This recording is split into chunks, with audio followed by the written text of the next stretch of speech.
Ça, c'est un verset qu'on va regarder un peu ce matin, qui est à l'écran.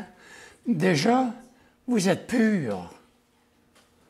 Jésus-Christ qui parle aux 11 qui sont avec lui. Parce que Judas, il est déjà sorti dans la nuit. Et puis il leur dit qu'ils sont purs à cause de la parole que je vous ai annoncée. Pas parce qu'il était meilleur que les autres, simplement par la parole que je vous ai annoncée. Et puis au verset 4, Jésus ajoute, « Demeurez en moi, et je demeurerai en vous. Comme le sarment ne peut de lui-même porter de fruits s'il ne demeure attaché au cep. Ainsi, vous ne le pouvez non plus si vous ne demeurez en moi. » Alors, le sarment, ce sont les branches. Et les branches, c'est des branches que le fruit va sortir. Mais il dit, demeurez en moi. Et pourtant, lorsque Jésus-Christ dit à cause de la parole que je vous ai annoncée, alors nous savons qu'il commence son évangile, Jean, en démontrant la divinité de Jésus-Christ lorsqu'il dit « Au commencement était la parole, et la parole était avec Dieu, et la parole était Dieu. » Toute chose était faite par elle, et rien de ce qui était fait n'a été fait sans elle. Alors Jésus-Christ était la parole. Et je peux faire cette analogie ici à cause de la parole que Jésus-Christ leur a annoncée. C'était cette parole qui habite parmi eux, et la nécessité de demeurer dans sa parole. Et si nous demeurons dans sa parole, eh bien nous demeurons en lui, et c'est là que le fruit va faire son apparition, que l'arbre va porter du fruit. Alors, le bon fruit de la vigne de Dieu. Alors, ça va être quoi le bon fruit de la vigne de Dieu? J'aimerais qu'on puisse lire ensemble ce matin quelques versets dans Jean chapitre 15. Des 8 premiers versets. Alors, c'est Jésus-Christ qui parle, et Jésus-Christ utilise le 7e « je suis » ici. Alors, je suis le vrai cep, et mon Père est le vigneron. Tout sarment qui est en moi qui ne porte pas de fruit, il le retranche. Et tout sarment qui porte du fruit, il l'émonde, afin qu'il porte encore plus de fruit. Déjà, vous êtes purs à cause de la parole que je vous ai annoncée. Demeurez en moi, je demeurerai en vous. Comme le sarment ne peut de lui-même porter du fruit s'il ne demeure attaché au cep. Ainsi, vous ne le pouvez non plus si vous ne demeurez en moi. Je suis le cep. Vous êtes les sarments. Celui qui demeure en moi et en qui je demeure porte beaucoup de fruits, car sans moi, vous ne pouvez rien faire. Si quelqu'un ne demeure pas en moi, il est jeté dehors, comme le sarment, et il sèche. Puis on ramasse les sarments, on les jette au feu, et ils brûlent. Si vous demeurez en moi, et que mes paroles demeurent en vous, demandez ce que vous voudrez, et cela vous sera accordé. Si vous portez beaucoup de fruits, c'est ainsi que mon Père sera glorifié et que vous serez mes disciples. Wow! Tout un passage. On pourrait écrire un livre juste sur ce passage-là. J'ai essayé de me contenir un peu pour pas trop dépasser notre temps lorsque je reflétais sur ce passage-là. Mais ce que nous voyons ici, comme je viens de mentionner, c'est la 7e fois que Jésus utilise le « je suis » dans l'Évangile de Jean, pour démontrer sa divinité et son rôle comme étant fils de Dieu. Alors Jésus utilise la métaphore du cep, la vigne, le tronc, démontrant qu'il est celui qui donne la force de croissance. La force de croissance. Alors, on ne peut pas croître dans la vie chrétienne sans Jésus-Christ dans nos vies. Et c'est de lui que viennent les nutriments, ce qui est nécessaire pour que l'arbre puisse porter du fruit. Alors, vous voyez le besoin de demeurer attaché au cep pour être capable de croître et d'avoir les nutriments nécessaires et puis de porter du fruit. En dehors du Seigneur Jésus, nous ne pouvons rien faire de nous-mêmes. Jésus se présente ici égal à Dieu le Père, qui est le vigneron, mais il exige de notre part cet attachement à lui. Comme quoi qu'on a besoin d'être attaché au Seigneur Jésus-Christ. Il y a une couple de semaines, j'ai acheté un plant de tomates. L'été s'en vient, on n'a pas un gros jardin, un petit jardin, mais j'ai acheté un plant de tomates et puis le plant de tomates était déjà à peu près 1,5 pied de haut. C'était déjà gros il y a 2 semaines passées. Et aujourd'hui, il est rendu presque à 4 pieds. Et puis, il y a beaucoup de fleurs de tomates. Et puis, il y a des tomates qui ont commencé à sortir. Puis, il est encore dans la maison, le plant, là. Et comment que je sais que ce plant que j'ai acheté, c'est un plant de tomates? Eh bien, c'est à cause du fruit qui sort de ce plant-là. Alors, c'est officiel que c'est un plant de tomates que j'ai acheté. Parce qu'il y a des tomates après. Et c'est Dieu qui fait croître, c'est vrai, mais c'est la même analogie du disciple de Dieu. Comment puis-je savoir que je suis un vrai disciple du Seigneur Jésus-Christ? Comment puis-je savoir que je suis un vrai disciple du Seigneur Jésus-Christ? Eh bien, premièrement, j'ai besoin de réaliser que je demeure attaché au cep, qui est Jésus-Christ, afin de développer le fruit dans ma vie. Alors, est-ce que j'ai l'intérêt de la parole de Dieu? Est-ce que la parole de Dieu, elle a une place dans mon cœur? Est-ce que ma relation avec Dieu est importante pour moi? Est-ce que ma vie de prière est digne de Dieu comme étant le maître de ma vie? Quand j'ai des décisions à prendre, est-ce que je décide moi-même selon mes sentiments, selon ce que je pense, ou bien selon la parole de Dieu? Et on va le voir un petit peu plus loin. Comment puis-je savoir? Eh bien, voilà, au verset 5, ce que Jésus-Christ dit ici.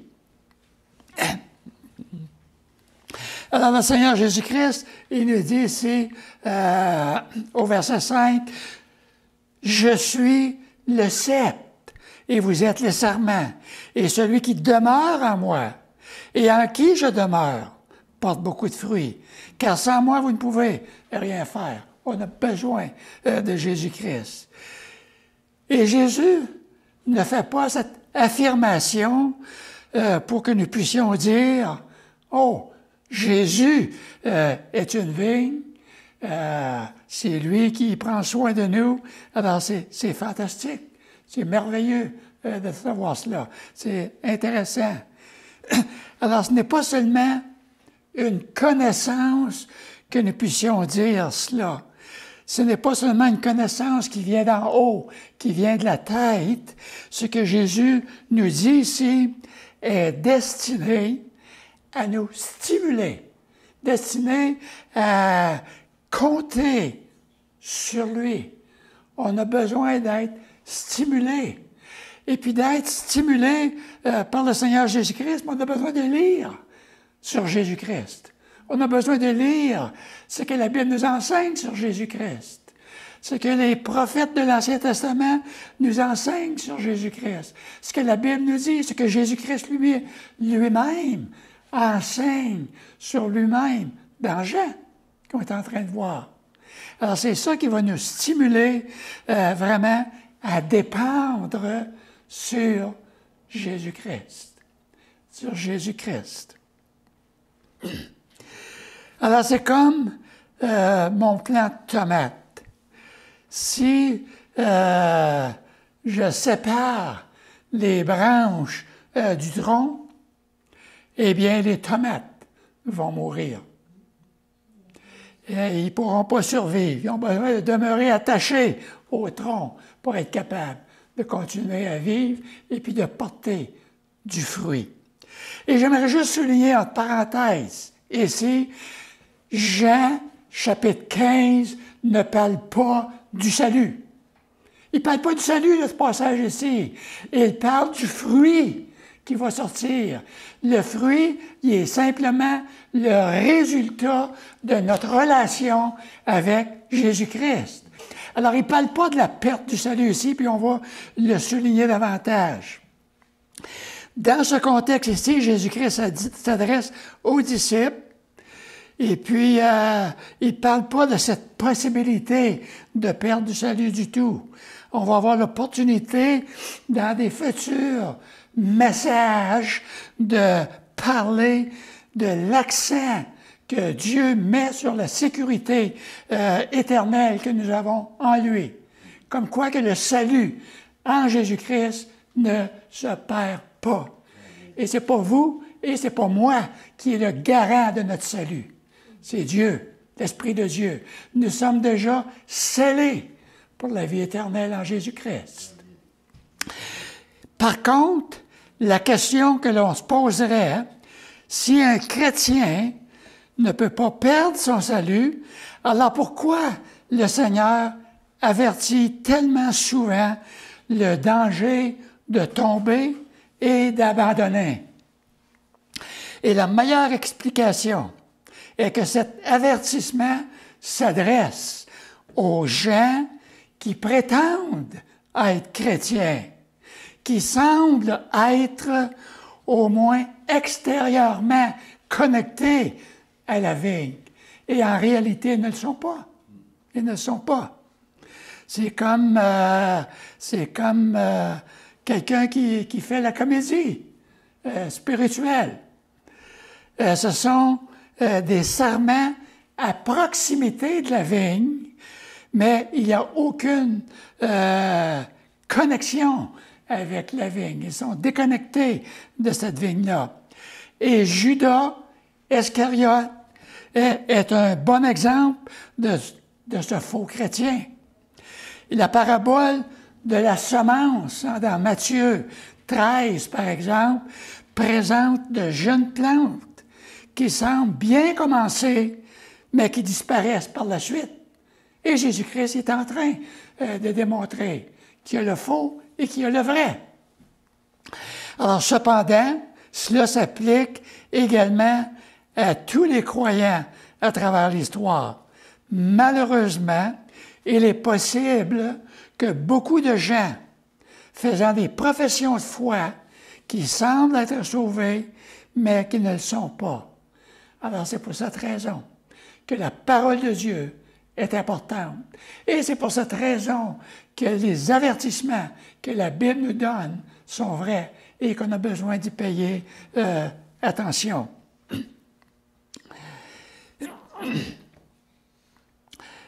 Maintenant, ce n'est pas pour nous juger. Nous voyons l'extérieur. Alors, ce n'est pas à nous, ce n'est pas à aucun humain, ce n'est pas à aucun chrétien de juger d'autres chrétiens, même s'ils voient d'autres chrétiens qui ne portent pas les fruits qu'ils devaient, parce que ce n'est pas à nous de juger. Jésus-Christ, il dit, « Je ne juge personne, c'est mon Père qui juge. » Lorsqu'il était sur la terre, il ne jugeait personne. Parce que nous voyons seulement que l'extérieur. Dieu voit l'intérieur. Il voit le cœur. Alors souvent, ces gens vont à l'Église, semblent être liés à la vigne, leur apparence semble beaucoup à celle d'un vrai chrétien, mais Jésus précise qu'ils ne sont pas nécessairement de vrais croyants. Maintenant, je ne sais pas si Jésus fait référence ici au chant du prophète Isaïe. Isaïe a chanté un beau cantique concernant la vigne du Seigneur, mais je crois qu'il y a un parallèle avec ce chant d'amour d'un ami pour sa vigne. Isaïe va comme ceci. Il dit, « Je chanterai à mon bien-aimé le cantique de mon bien-aimé sur sa vigne. » Mon bien-aimé avait une vigne sur un coteau fertile. Il en remua le sol, ôta les pierres, il y mit un plan délicieux. Il bâtit une tour au milieu d'elle, il y creusa ainsi une cuve, puis il espéra qu'elle produira de bons raisins, mais elle n'en produit de mauvais. Maintenant, donc, habitants de Jérusalem et hommes de Juda, soyez juges entre moi et ma vigne.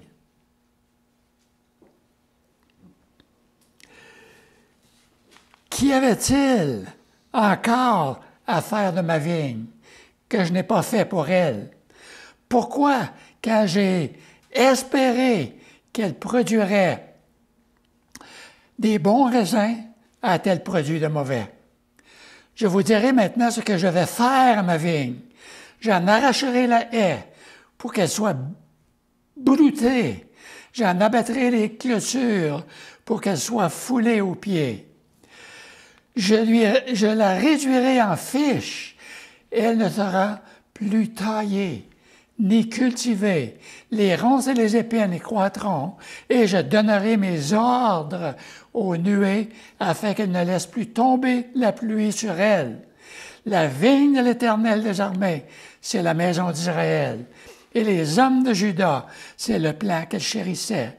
Elle avait espéré de la droiture, et voici du sang versé, de la justice, et voici des cris de détresse. Ça, c'est dans Isaïe 5, versets 1 à 7. Et c'est un chant, un cantique que Isaïe chantait. Alors, nous réalisons que la vigne est le symbole pour la mariée. Dieu est l'époux et la vigne est l'épouse de Dieu. Alors, il utilise cette imagerie parce qu'il lui donne un moyen puissant de parler de tout ce que Dieu a fait pour son épouse. Dans le cantique qu'on vient de lire d'Isaïe, il explique comment que Dieu a tout mis en place. Il a tout fait pour que la vigne puisse produire les choses que Dieu désirait. Alors, comme Jésus est en train de faire pour son épouse, qui est l'Église, et l'Église, c'est le peuple de Jésus, le peuple de Dieu, c'est nous. Alors l'Éternel a répandu son amour sur sa vigne en sélectionnant une colline fertile où la vigne de Dieu était sûre de produire des récoltes exceptionnelles de raisins délicieux qui fermenteraient le meilleur vin. Cultiver le sol, le débarrasser des pierres afin qu'elle n'ait pas d'obstacle à la croissance. Dieu a fait tout cela pour son peuple d'Israël. Et ça nous démontre tout ce que Jésus fait pour nous. Mais au lieu de cela, le vignoble ne produit que de mauvais raisins. Que de mauvais raisins. Le mot hébreu original traduit par « mauvais » dans le cantique d'Isaïe, ici, est associé à des choses sans valeur, qui n'ont aucune valeur, qui ne servent à rien, qui sont propres seulement à la destruction. C'est ça qu'il est en train de dire dans son cantique par le mot « mauvais » que l'original hébreu nous donne. Et je crois que cette métaphore que Jésus utilise ici dans Jean 15, lorsqu'il dit au verset 2 que tout sarment qui est à moi et qui ne porte pas de fruit, alors il le retranche, et tout sarment qui porte du fruit, il l'émonde, afin qu'il porte encore plus de fruits. Alors, tous les personnages ici jouent un rôle dans cette métaphore de Jésus. La vigne est le Christ, le vigneron est le Père, et les serments ou les branches fruitiers représentent les 11 disciples qui sont là, qui sont demeurés comme étant les vrais disciples de Jésus. Les vrais disciples de Jésus. L'Église et l'Église jusqu'à l'enlèvement. Ça, c'est tous les disciples de Jésus-Christ. Les serments et les branches stériles, mauvais, représentent Judas et tous ceux qui n'ont jamais été vrais, de vrais disciples. Vous allez vous rappeler, lorsque Jésus-Christ, dans son sermon sur la montagne, dans Matthieu 7, verset 22, alentour de là, lorsqu'il s'adresse aux personnes religieuses, et puis qu'il dit, ce n'est pas ceux qui me disent « Seigneur, Seigneur » qui entreront tous dans le royaume de Dieu.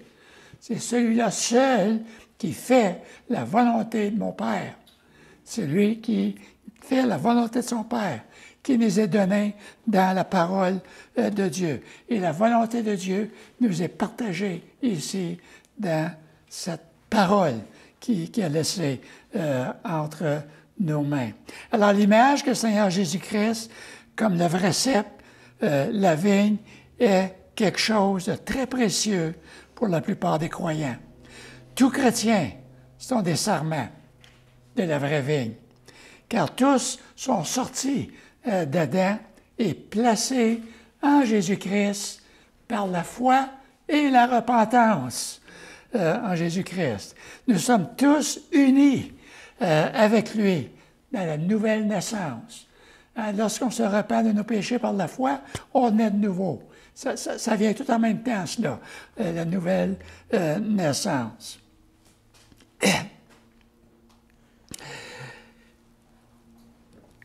En tant que serment, nous partageons sa vie, la vie de Jésus-Christ, à la fois sur terre et dans toute l'éternité à venir.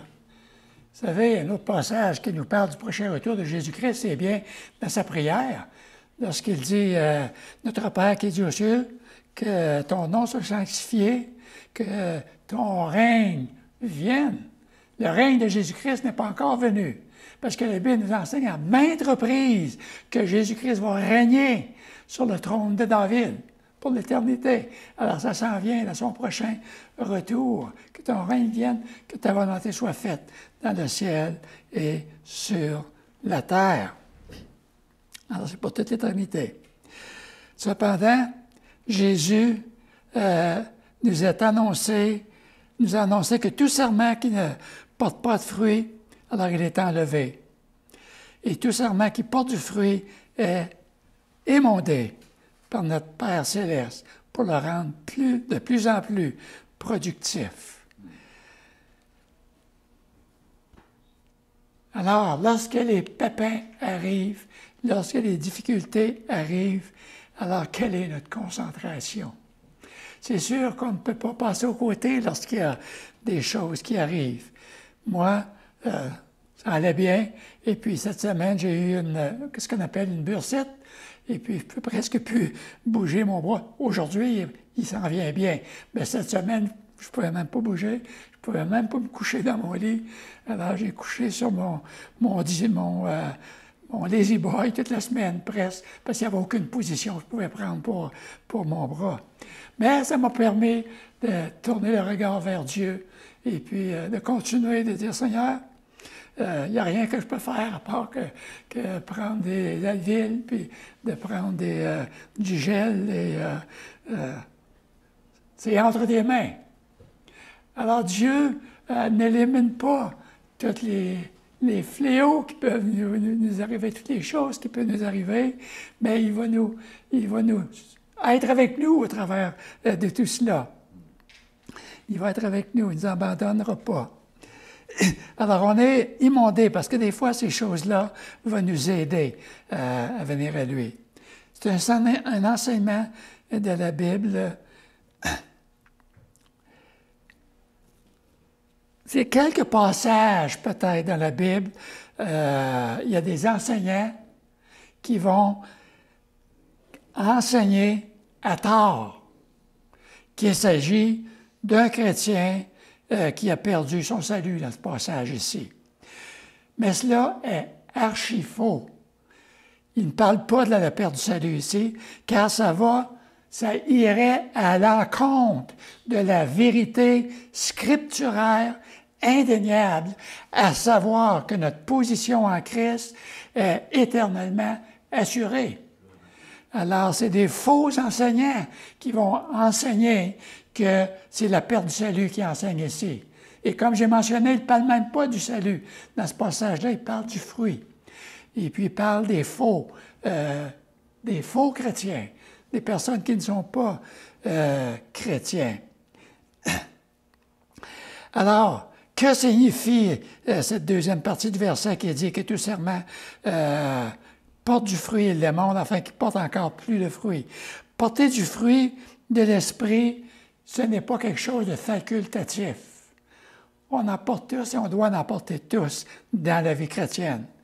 Porter du fruit, c'est le résultat de l'obéissance à la parole de Dieu. Le résultat de l'obéissance à la parole de Dieu. À tout ce que le Saint-Esprit nous rappelle et toutes les vérités que Jésus-Christ a enseignées. Parce que le Saint-Esprit nous rappelle toutes les vérités que le Saint-Esprit nous a enseignées, comme il nous dit dans Jean 14, verset 26. L'indifférence à l'obéissance volontaire de la parole de Dieu. Lorsque Dieu m'enseigne quelque chose de très spécifique dans la parole de Dieu et que je fais le contraire, eh bien, signifie qu'il y a un manque à quelque part, une incompréhension, ou bien je ne suis pas un vrai chrétien, ou je ne suis pas un disciple de Christ. Et cela signifie que je ne peux pas être en communion avec le Seigneur Jésus-Christ et Dieu le Père. La parole de Jésus est très claire pour nous. Nous sommes, comme nous avons déjà souligné dans ces versets, par exemple, ici, dans Jean 14, 15, 16, je vous demande, si vous demandez quelque chose en mon nom, je le ferai. Si vous m'aimez, gardez mes commandements. Et moi, je prierai le Père, et il vous donnera un autre consolateur. Le consolateur ici, c'est un aide, afin qu'il demeure éternellement avec vous. Pas juste pour quelques jours, pas juste pour quelques temps, mais éternellement avec vous. L'esprit de vérité que le monde ne peut recevoir parce qu'il ne le voit point, il ne le connaît point, mais vous le connaissez car il demeure avec vous et il sera en vous. Alors, il demeure avec vous. Jésus-Christ était avec eux et Jésus-Christ s'en allait, mais Jésus-Christ était pour revenir en eux. Alors, c'est pour cela qu'il dit, il est avec vous et il sera en vous après la résurrection de Jésus-Christ. Et un autre passage, verset plus loin, celui qui a mes commandements et qui les garde, c'est celui qui m'aime.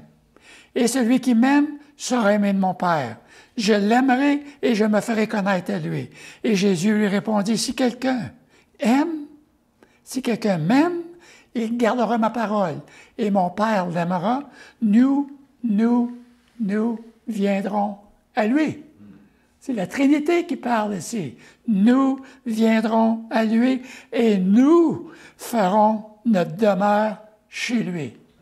C'est l'Esprit de Dieu, c'est le Fils de Dieu, c'est Dieu lui-même. Et un peu plus loin dans son évangile, dans son épître plutôt, Jean va écrire ceci. Si nous disons que nous sommes en communion avec lui et que nous marchions dans les ténèbres, nous mentons. Nous mentons.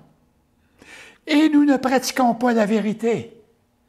Mais si nous marchons dans la lumière, comme il est lui-même dans la lumière, nous sommes mutuellement en communion et le sang de Jésus, son Fils, nous purifie de tout péché.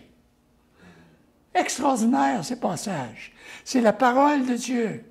C'est Dieu lui-même. Jésus-Christ est la lumière, comme il nous dit dans Jean 8. Je suis la lumière du monde.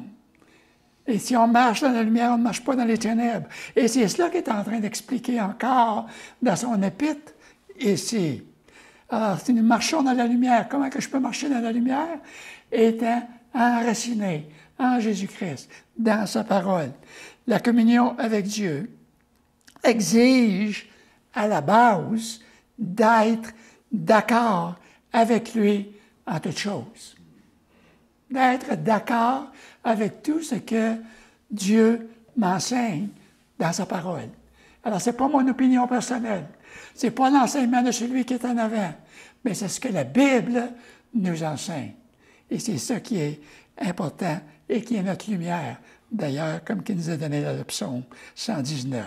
Non seulement nous sommes en communion avec Dieu le Père, mais nous sommes en communion avec son Fils et le Saint-Esprit. Alors, il est important de savoir que la communion avec Dieu vient exclusivement de Jésus-Christ. De Jésus-Christ. Jésus est le seul chemin vers le Père. Jean 14, 6. Je suis le chemin, la vérité et la vie. Nul ne vient au Père que par moi. Ça, c'est la volonté de Dieu. C'est le plan de Dieu. Alors, il n'y a pas un chemin ou quelques chemins. Il y a un seul chemin et c'est Jésus-Christ. C'est Jésus-Christ lui-même qui est le chemin. Mais à travers les âges, l'homme a tenté de concevoir d'autres chemins vers Dieu, à travers de fausses religions, à travers de fausses sectes, et de vivre de manière à mériter son approbation. Et on ne pourra jamais mériter l'approbation de Dieu, parce que le seul chemin, c'est en Jésus-Christ. En Jésus-Christ. Alors, c'est pour cela qu'on a besoin de venir à Jésus-Christ par la foi et la repentance. Nous ne pouvons pas être en communion avec Dieu si nous rejetons son Fils. Il nous dit dans son épître, Jean, celui qui croit au Fils de Dieu a ce témoignage en lui-même. Celui qui ne croit pas Dieu le fait menteur, puisqu'il ne croit pas au témoignage que Dieu a rendu à son Fils. Et voici ce témoignage, c'est que Dieu nous a donné la vie éternelle et que cette vie est dans son Fils. Si je pouvais perdre mon salut, alors Dieu n'aurait pas donné dans son témoignage la vie éternelle. Il aurait mis la vie jusqu'à ce que vous péchez ou que vous perdez. Non, Dieu nous donne la vie éternelle pour toute l'éternité et que cette vie est dans son Fils. Alors c'est pour cela que c'est garanti pour l'éternité. Jésus lui-même dit ici, dans Jean 15, par exemple, qu'on regarde ce matin, que chaque branche qui ne porte pas de fruits est enlevée par le Père, qui est le vigneron. Et cette parole de Jésus doit me démontrer le sérieux de ma relation avec lui. Alors, ceci n'a pas été donné pour conduire au découragement ou de remettre en question notre salut. Parce que des fois, on pêche, puis on va toujours pêcher, on est des pêcheurs. On est des pêcheurs graciés, mais on pêche encore. Alors, ce n'est pas pour nous décourager qu'il nous mentionne cela. Au contraire, cela devrait être une inspiration que je dois porter du fruit et avoir une vraie communion avec Jésus. Moi, j'étais cette semaine, il y a une nuit que je n'ai pas dormi de la nuit du tout, tellement que mon bras, il n'y avait aucune position, là. Et puis, j'étais assis sur mon fauteuil, mais je n'ai pas fermé l'œil de la nuit. Mais cette nuit-là, je réfléchissais sur plusieurs choses dans ma vie, de mon enfance, toutes les mauvaises choses que j'avais faites lorsque j'étais jeune. Et puis là, je commençais à me commémorer comment, Seigneur, puis-je faire le bien de ces choses mal que j'ai faites quand j'étais jeune, là. Impossible pour moi de faire quoi que ce soit maintenant. Et puis, ça me revenait tout le temps que Christ, il est mort pour moi à la croix du Calvaire. Et la chose que je me rappelle, c'est le 22 juillet. Vous vous en souvenez? Parce que je mentionne tellement souvent. Je ne peux pas oublier cette date, le 22 juillet 62. Ça va faire 60 ans cette année que j'ai donné ma vie à Jésus-Christ, que Christ a fait sa demeure en moi. Et ça n'a pas toujours été bon. Il y a eu des hauts, des bas. Il y a eu toutes sortes de choses. Il y a eu des épisodes où je m'étais éloigné de Dieu. Mais Dieu ne s'est jamais éloigné de moi. Et je réfléchissais tout là-dessus, sur ces choses-là. Et puis, ça m'a porté à rendre grâce à Dieu, comme quoi que Dieu prend soin des siens. Et en pensant justement à essayer de porter du fruit pour le Seigneur. Dieu est lumière. Et puis, la lumière ne peut pas être en communion avec les ténèbres. Il nous dit ici, si nous prétendons être en communion avec lui et que nous marchons dans les ténèbres, alors nous mentons et nous ne vivons pas la vérité. Mais si nous marchons dans la lumière, comme il est lui-même la lumière, nous sommes en communion les uns avec les autres et le sang de Jésus, son Fils, nous purifie de tout péché. En avez-vous péché? On va pécher. On est encore des pécheurs. On peut passer des moments de découragement. On peut avoir des idées d'abandonner, de dire « Dieu est loin, Dieu ne répond pas à la prière ». Mais ça, c'est faux. Dieu nous dit ici qu'on a besoin d'avoir le regard sur lui au travers de toutes ces choses. Et même si nous péchons, Dieu, Fils, nous purifie de tout péché. Tout péché. Il s'adresse aux chrétiens ici, là. Il ne s'adresse pas aux inconvertis. Les inconvertis peuvent venir à Jésus-Christ. Et c'est notre prière.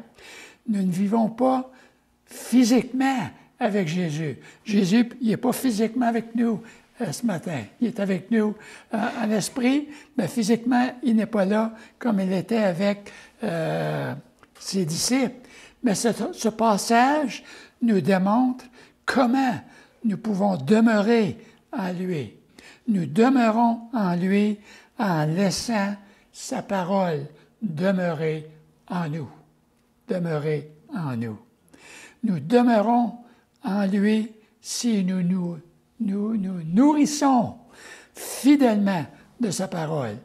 Et puis la parole de Dieu doit être pratiquement dans nos vies, quotidiennement. On a besoin de cette parole-là. Nous demeurons en lui si avant chaque décision importante que nous prenons sont conformes à sa parole. Alors, je veux savoir si c'est conforme à sa parole. Alors, j'ai besoin de me nourrir de cette parole. Nous demeurons en lui si nous obéissons à ses commandements dans tous les aspects de notre vie, y compris notre vie professionnelle, notre vie familiale, notre vie personnelle, tous les départements de notre vie. Nous devons être intimement liés à Dieu si nous voulons porter du fruit.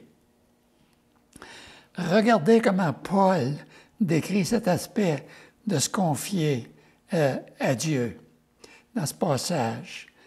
Ce n'est pas dire que nous soyons par nous-mêmes capables de concevoir quelque chose comme venant de nous-mêmes.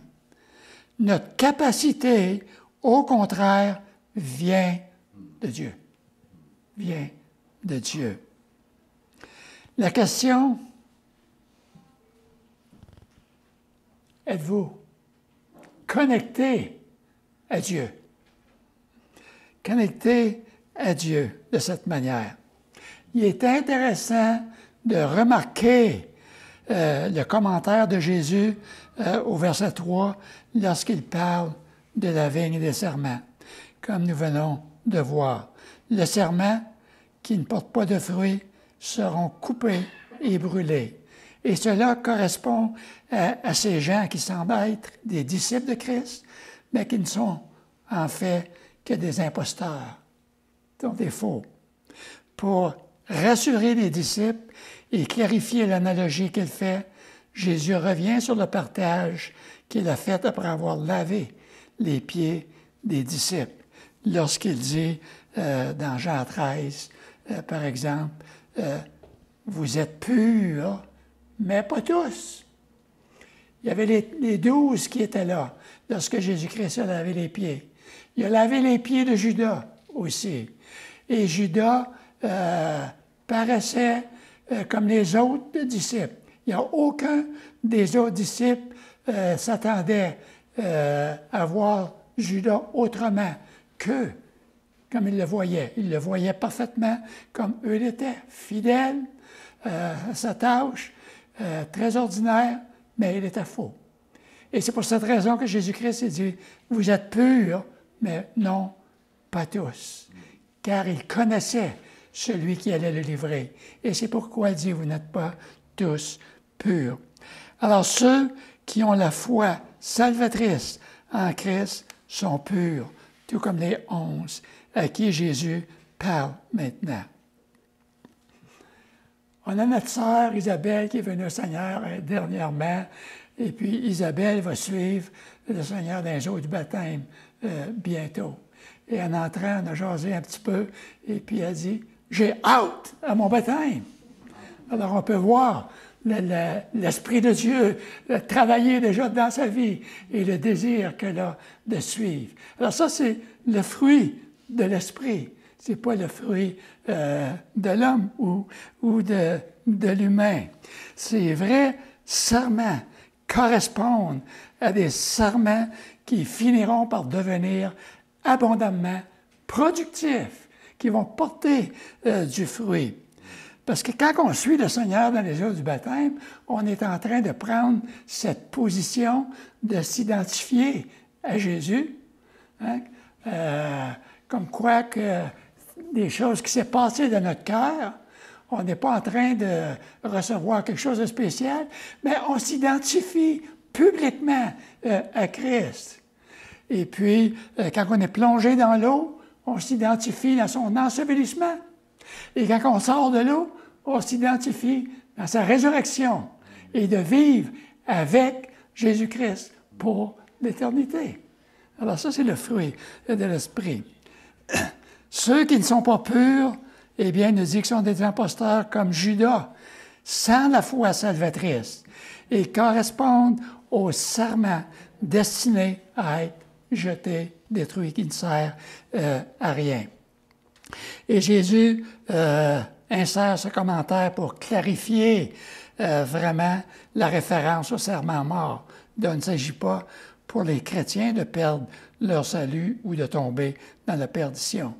Jésus rassure explicitement les disciples qu'ils ne sont pas parmi les branches mortes.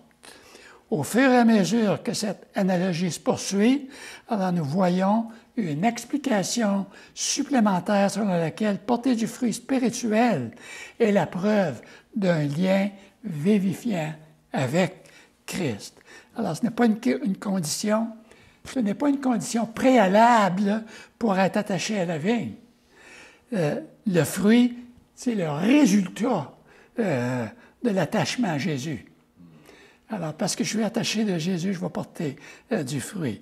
Alors, nous ne sommes pas purs, purifiés par le fruit. On n'est pas purifiés par le fruit. Nous portons le fruit et Jésus le dit clairement. Déjà, vous êtes purs à cause de la parole que je vous ai annoncée. La parole que je vous ai annoncée. Faisons-nous partie de la vigne du Père. Prions. Père éternel, merci pour ce passage extraordinaire de cette vigne.